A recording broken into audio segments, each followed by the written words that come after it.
You all know that I love going thrifting, and many of you know that I'm on a book buying ban. But my book buying ban is soon over, and I thought I'd make this video as sort of a warm-up for me getting back into the thrift stores again. If you're new to the channel, I'm Øystein and I talk about books, and in this video I'm talking about what you might expect from a Norwegian thrift store. Spoiler alert, it's not much. We have very few thrift stores that only focuses on books, so in this video I'm going to talk about the thrift store that has it all, including books. Just a disclaimer, the things I talk about in this video are not ranked, so it's not a system, it's just all thrown in here. And if you decide to travel here to this great country trying to figure out if I gave you a realistic impression of a Norwegian thrift store and you disagree, you are very welcome to send me a mail. Let's start out with one of the biggest disappointments of a Norwegian thrift store, and that is the fantasy department.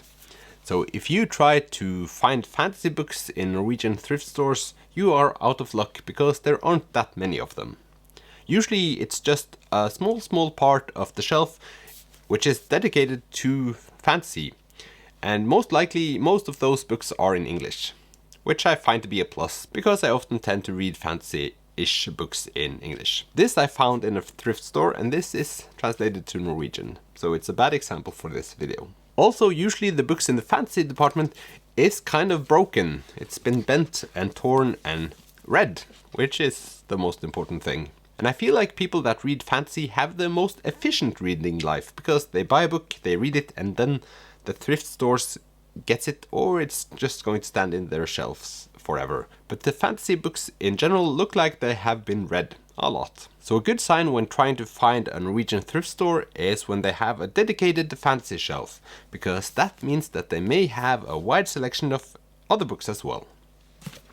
And with the next segment we have the opposite problem, because in these shelves there are too many books, and it's the World War II segment. And I assume that the reason for this segment being a bit crowded is because many of the people that have read most of these books are dead, and these stores have been given these books. One of the interesting things about this segment is that the books differ very much from where you are in the country. So if you're in the western part, it's books mainly about the people traveling over to Britain and in general war at sea, whilst in Oslo and in this area here, it's mainly about deportation of Jews and the resistance movement in the cities.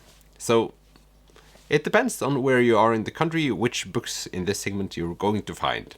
But nevertheless, there are too many of them. The next segment is a segment that I've gotten some comments about, but I haven't yet read, and that's the Lucinda Riley segment, because she has sold so many books, and I know that at least one book is partially set in Norway, and thus she's very popular in this country, and usually she has her own shelves.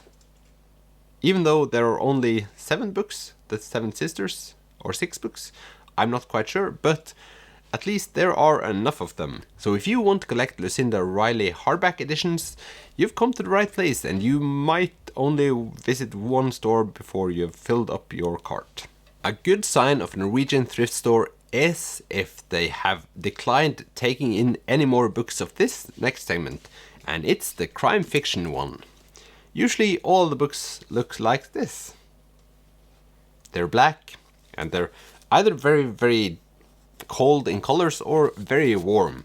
So it's either flames or dead swans in a lake, frozen lake. I know this isn't completely true, but that's at least what I think of when I think about Nordic noir crime fiction. And the problem with Nordic noir is that it's Nordic, and thus everyone has read it, and they're all over the place. Many places it's the same amount of crime fiction books as other books. And if it's a big store, they might have a separate room with only crime fiction. So you'll definitely find most of the books that you're looking for in this segment at least. And this is partially the reason why I wanted to try to find a crime fiction series to hook me, so I felt like I could just buy books at the thrift store and only read crime fiction for the rest of my life. And be miserable.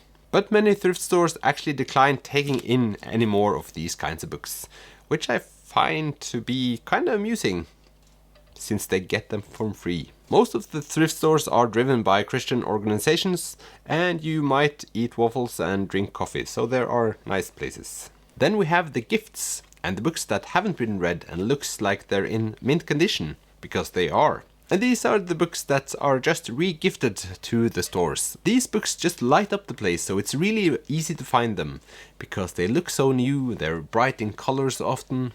I never find hardbacks edition nearly. Almost all of them are paperbacks, and in general, if I see more paperbacks than hardbacks, that's also a good sign of a good store with a wide selection. Also, these books mainly lie in the "this is just in" pile, which is often a very small pile, but it's a very good pile. This just means that if you want to find recent editions, you might only find one recent edition of a book in the store, because mostly they have older books just lying there, and maybe 5% of the books are getting... what's it called? But some stores are better than others, just trying to get rid of the old stock. Then we have the shelf that I'm assuming I'm going to visit more and more as time goes by. And it's the Old Man Writes Big Books, often about themselves. And this is illustrated here by Karl Ove Knausgård. But we also have Roy Jacobsen with the book Seierherrene. And also, this might be an own segment in itself, but it's Ken Follett that apparently only writes big, huge historical novels. Especially with Ken Follett, I think I'm going to read some of his books as time goes by. Not sure about Knausgård. Roy Jacobsen is sort of in the middle there. But it's just easy to spot the big books, and books like this is found in every Norwegian thrift store, and it's easily recognizable, and that's why they're on this list. Often when I see Ken Follett's books, I'm sort of just a bit scared because they're so huge, and I've always thought I would be bored reading them, but as time goes by, I'm feeling that one day I might read them as well. Going from what I often assume to be boring to what I know sometimes is boring, it's the classics. And the problem with these shelves is that they're all the same books all the time. It's never a change. So if you have a classic author you like, you will find the most read book of him or her, but you'll never find the other books. So will you find 10 copies of Wuthering Heights in this section? Yes.